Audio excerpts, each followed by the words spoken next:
Today's date is April 6, 1997. The survivor is Martin Wasserman. The interviewer is Adele Foster. We are in Kenner, Louisiana, USA, and the language used is English. My name is Adele Foster. We're interviewing today Mr. Martin Wasserman. It's April 6, 1997. We're in Kenner, which is a suburb of New Orleans, Louisiana, the USA.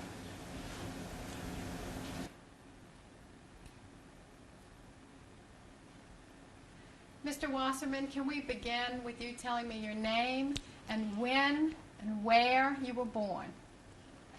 I'm born in Warsaw, and the June the 6th, 1925. How old are you now? I am 71 or 72 almost. Can you tell me about your father?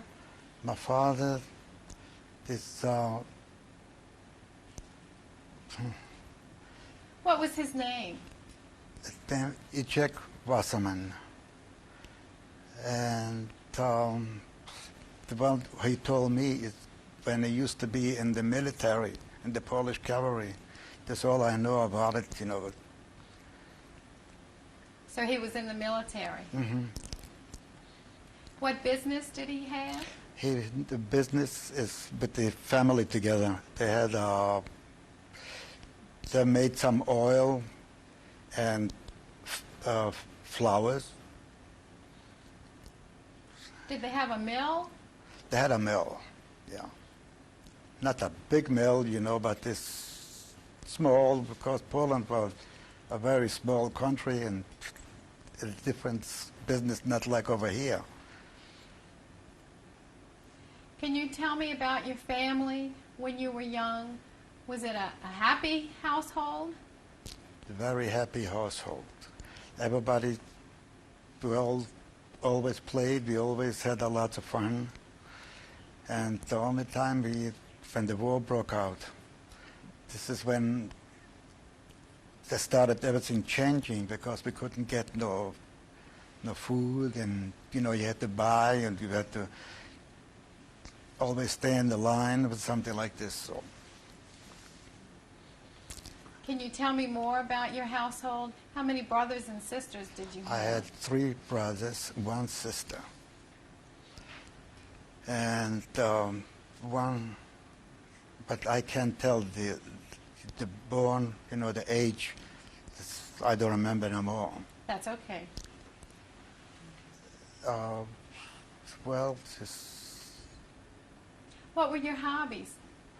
My hobby was, you know, like baseball and running, jumping, ride bikes, and most in school, in wintertime, we used to ride down sleds, and that's ice skating. What was your house like? Is it a big house, little house? About big house. We had about 3 rooms down there.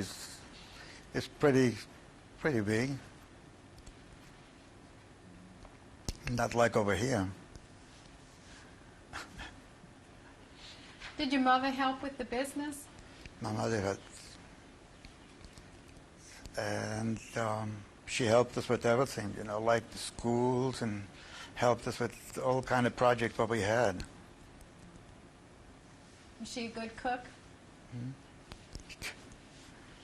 What did she make that you remember? Pardon me? What did she make in the kitchen that you remember? I don't remember too much. No. Did your grandparents live with you? Grandparents, they lived in the same town, yeah, because my father used to work with my grandfather, and the 2 brothers used to work together. And that was the mill? Mm-hmm. Plus they had that musicians. Yes. Tell me about that. They used to go to weddings or whatever came up, so they used to play. What instrument did your father play? My father played violin and mandolin. Did you ever learn to play the violin? Mm, like they tried me to, to be, a violin player, but I just didn't like the idea. I wish I would. Tell me about school. The school, we used to go to school. It wasn't too far. We used to walk over there, and I always had fights in school. They're always picking on me. And one time I remember that they took me into the office, and the school principal, he pointed a gun at me. If I have fighting one more time, he said they're going to shoot me.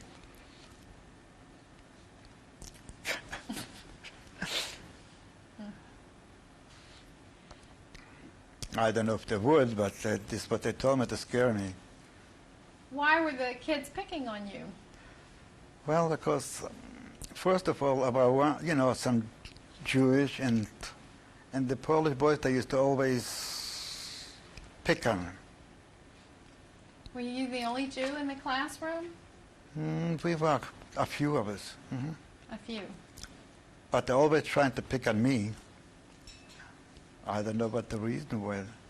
What things would they say to you? Oh, they called names. Like in Polish, there's Yevray, or... How did you feel about that? I felt bad, and I had to rebel. I had to fight back. There's plenty of ways, to fight. Do you think the other boys were sent to the principal's office also? Also, mm-hmm. Yeah. And they were fussed at also? Yeah. Mm-hmm. Did your parents talk about what was going on in Germany? Not too much. Just, I remember. Tell me about your mother's parents. My brothers? Your mother's parents. Your grandparents on the other side. Well, I used to like to go over there, all the time, because they always used to give me some things. They always, you wanted to go and be there, and yeah, I had a good time. Like my grandchildren, they come here. They want to come here. They want to stay overnight.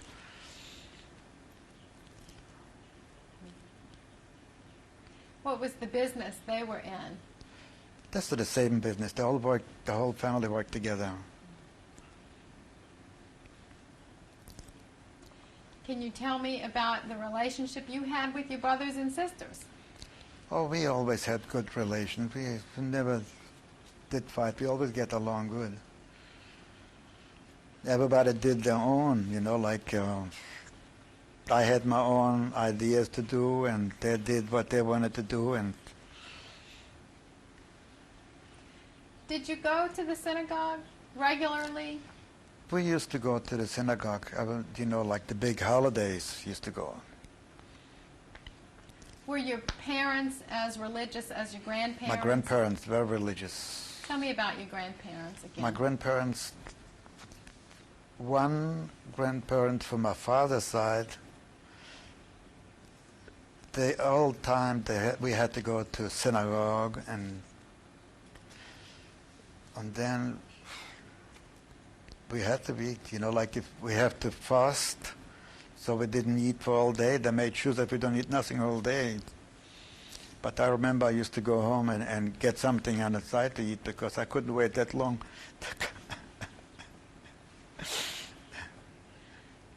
Did you love your grandparents? Oh, yeah. Then they died before the war. And my mother's side, they had a shoemaker, and I used to go there too, because for every holiday they used to make me nice boots and all that, high boots, riding boots, That was a treat. Mm-hmm. I used to love to go there. Can you tell me about the the Jewish community? Were they assimilated with the Polish people? Did they get along? Did they not get along? Well, as far as I know, I don't think they were getting along too good. No, we always had our own group. We stayed together, all that. So I don't think the Polish people over there, they wanted to mix. They stayed their own, and we didn't bother them, and they didn't bother us. Did you have any Polish friends? I had some Polish friends. They used to come to my house, and we used to do their homework together, and I used to go to there. But not all, well, only about few people, When things started to change, how did your friends treat you differently? The difference right when the war broke out, you could tell that when the Germans came in, nobody mixed. And everybody stayed their own home and all that. They started taking us out to work, to details, and working in military kitchens and streets and all that. To 1941. In 41, they started taking us. I used to go out from out of town, and then they used to bring me back, and I used to work over there in the fields. Well, let's go back to 1939 when the war started. How did you know the war started? Like, Were you invaded? we were invaded, yes. What do you remember about that? Well, during the day when the Polish troops moved out, and the Germans came in, there were lots of fighting, and they came in every house and checked, and everybody had to go outside. And we had to stay outside to clear this out, and then we had to go back to the houses. But they wanted to make sure that there's no Polish soldiers in the houses. So they make sure that everything is clear. Then they let us back in the houses. Did they come to your house? Yeah, we had to get out and beat. If you get it out right away, it's that they beat you. So we had to run out and stay down there. Who was living in your house that day? Who How was many? in your house that day? My father, mother, and my sisters, everybody was during the time we all were together. Were you frightened? Were you scared? There's still been going on fighting and all that too. Everything cleared up and everything quieted down. Could you keep going to school? Then no more.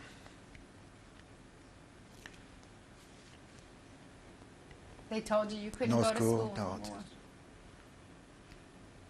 Only the working details and all that, just to go out working. How did you feel about that? I felt bad. Because sometimes I took my father out, I didn't see him for the day, and he came back working, and my mother the same way. What happened to your dad's business? They just took everything away. The houses, everything. So, and my grandfather had stables. They had horses and that. Everything is taken away. That's it. Did you think about leaving?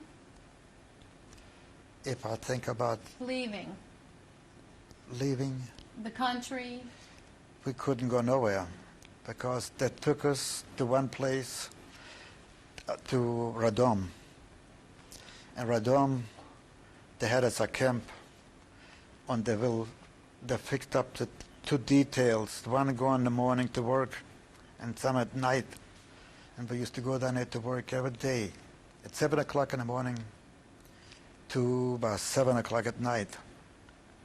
And if somebody couldn't, we had a limit to make 500 pieces for a carbine. And somebody didn't make it, they took him off, and I haven't seen him. I don't know what's happened to them. What kind of work did they have you do? Well, we worked on different sections of the carbine, and you know, the aiming, the part, and one for the, but I don't know how to talk it, and Vitrunia Bronya. They make that you know, when you load the guns, this is what they worked, some of them. But me, I've worked on one for the aiming, the distance. And I had to make my 500 pieces a day. If I didn't make it, you know, they beat you and all that. They came out checking on me all the time. How long were you in Rodome? We were there for over a year. Could you go back to your house? No, but when it took me there, this is the last time I seen my family. I haven't seen them no more since then. I don't know where they went, what's happened to them. I haven't seen nobody. And this is what I've been worrying about.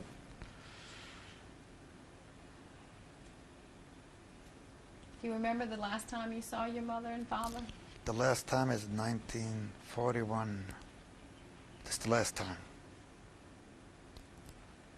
And this is when we started going from one place to the next, and working and street cutting, digging ditches, breaking stones and all that, cleaning.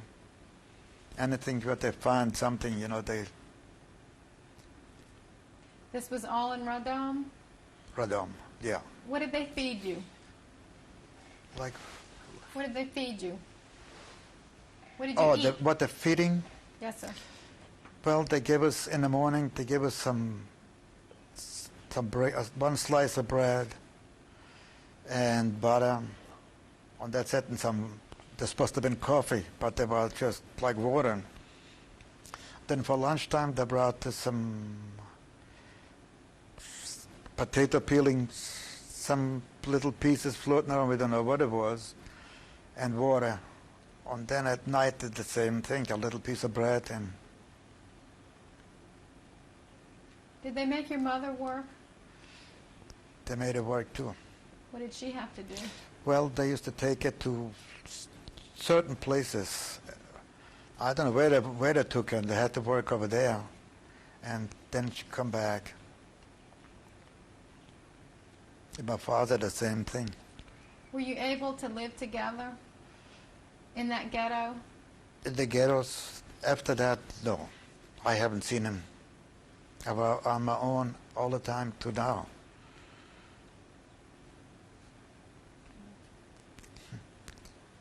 I mean, they got terrible things.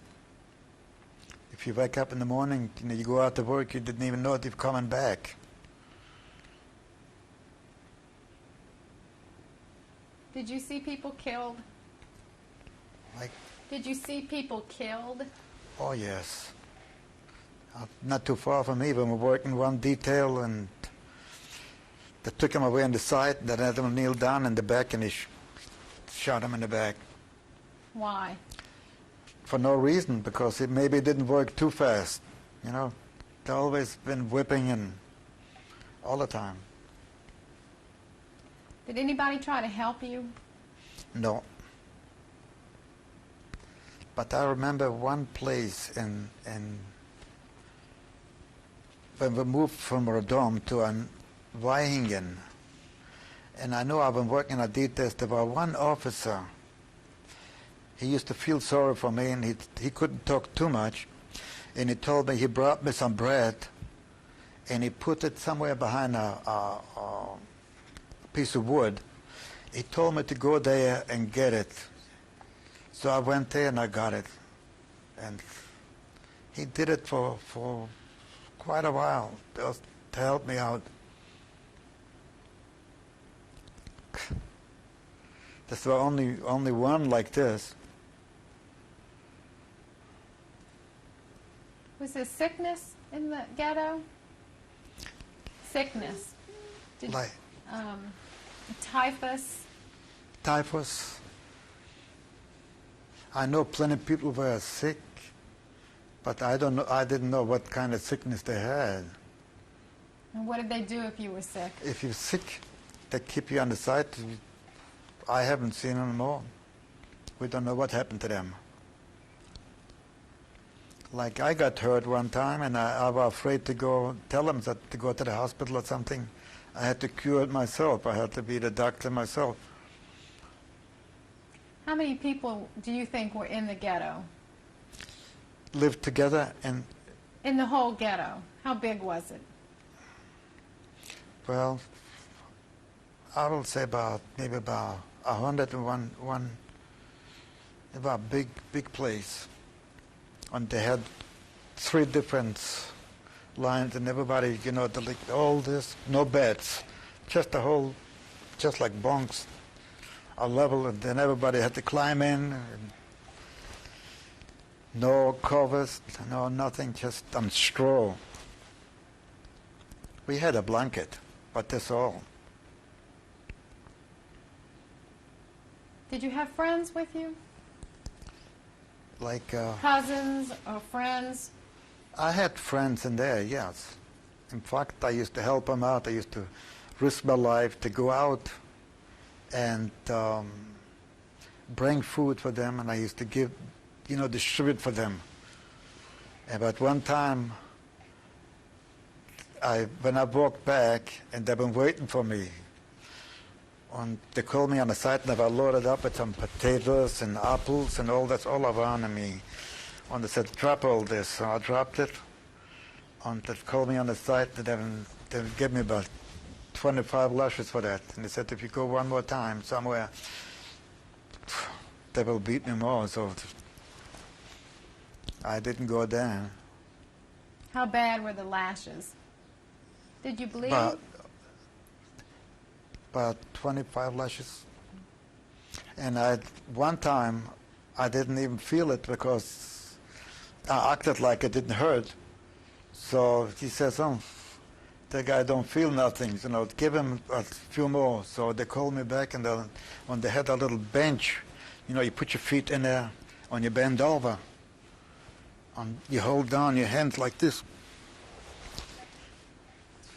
And this have been beaten. Did you ever take food again back to your friends? For a while, I didn't do it. But afterwards, we went to another camp. Then I did it again. We went to the kitchen, and we took some stuff from the kitchen, and I distributed it in there. Were there any Jewish leaders in the ghetto? Jewish leaders? If somebody was a leader, he was afraid to say he's a leader. Everybody was quiet. Did you ever hear any discussion about trying to escape? Like, Did anybody try to escape? well, some tried, but that didn't get too far. Because everything about wires, and the only way you could go somewhere is when you get out for details, for food, they work somewhere, and then you can go off for a while and come back. So you were allowed to leave the ghetto for the work detail? Well, you're not allowed, but you'd say that you have to go to the restroom, and then they don't follow you. You just go.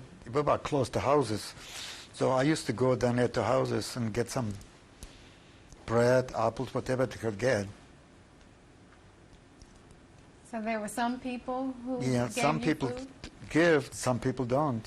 But most of the time they were nice to me. And how long were you in that first camp with the ghetto? How long?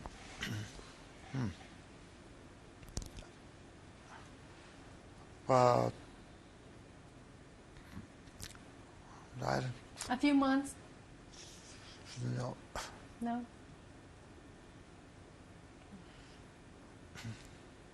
Did you realize what was going on in the rest of the world? We didn't know nothing.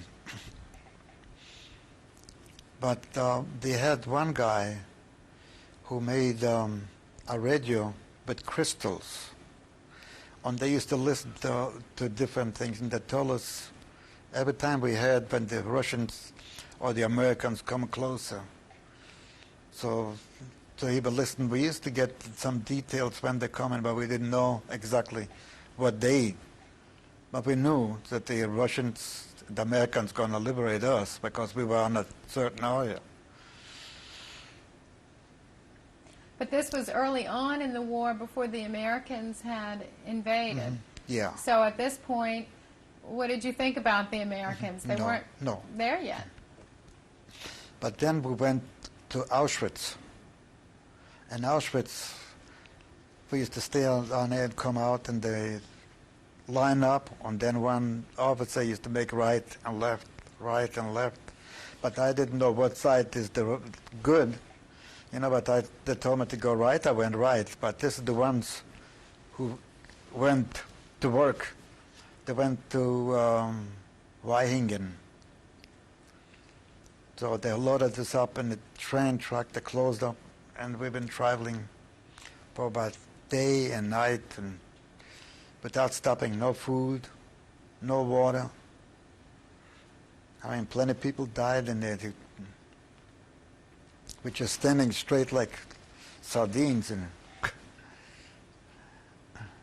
How did you leave the first ghetto? When you were in Radom, that's where you were first? And then you were sent to the next place? Were you on a forced march, or did you take a train? Well, what do you mean by... when you left the first camp and you were sent to the next camp? Oh, from the first camp, when we left Auschwitz, we were traveling to Weihingen, and then that one train got bombed. And but so we couldn't go nowhere. So we had to walk. They did us to a dead march. We used to march maybe about 100 miles. And then when it got dark, they put us in an open field, and they surrounded with machine guns. We were sleeping there, and it was cold. I know it was cold during that time. So we stayed overnight. Early in the morning, we started marching again. But I know about two guys, they almost fallen back. Anybody who fall back, I had them guns going off, so I knew that they didn't. So two guys, I seen them, good friend of mine, and I've been holding them and I've been carrying them all the way through that march. But I don't know if they're still living, but I don't know where they are. But I wish maybe one day they're going to listen to this and they find out, maybe they'll let me know.